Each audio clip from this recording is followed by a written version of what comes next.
Timor-Leste participa em cimeira governo mundial, a muita nação Siracela que discute com a boa governação. Vice-Primeiro-Ministro, Ministro Coordenador Assuntos Econômicos no Ministro Turismo no Ambiente, Francisco Calbuarilai, a delegação, participa Cimeira Mundial Governo, NB materializa e Emirados Árabes Unidos e a cidade de Dubai.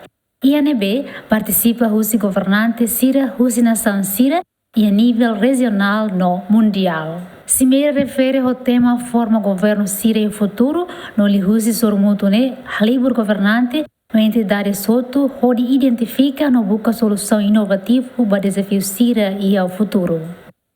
Nessa hotu totene Timor-Leste tinandane mos simo convite nevema convida hosi governo Emirat hosi Dubai mai prato participa World Governance Summit durante Lorontono dia 11, 12 ou 13 e a Dubai. E hamoto com o chefe do Estado, chefe do governo, nós balu mas no nível ministério, que o ministro será muito atos racing. Durante Lorontono e a discussão no Bukida, nós temos a workshop na BMK, mas o perito toma, o mundo toma, termaso elon, nós temos a chefe do Estado será Lubukida. E a cimeira nemos lihusi mesa redonda, vice-primeiro-ministro, ministro coordenador assuntos econômicos no Ministro Turismo no Ambiente, Francisco Calbuarilai, colia Conabares Timor-Leste Niang, ba Organização Mundial Comércio, no membro pleno ASEAN e a Tinang no política governo Timor-Leste Niang ba futuro. Durante o fórum e a round table, cada país apresenta a ser Niang situação real e a cada ida em governação. Nebe book ikos mai hototo futi conclusão anusama vele ia boa governação para futuro.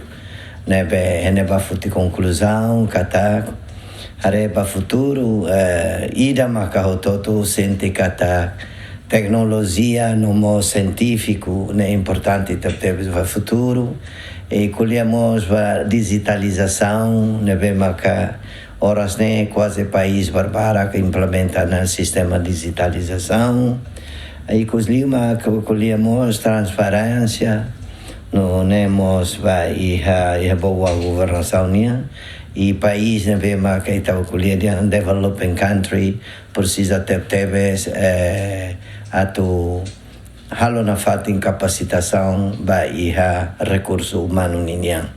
E a Bibang nemos presidente de função pública, tomamos a intervenção com o plano na política administração pública Timor-Leste no futuro, encontro alto nível halau durante Lorontolo, si Loron San Loresin ida, to Loron San Loresin tolo fulang equipa cobertura Gemen.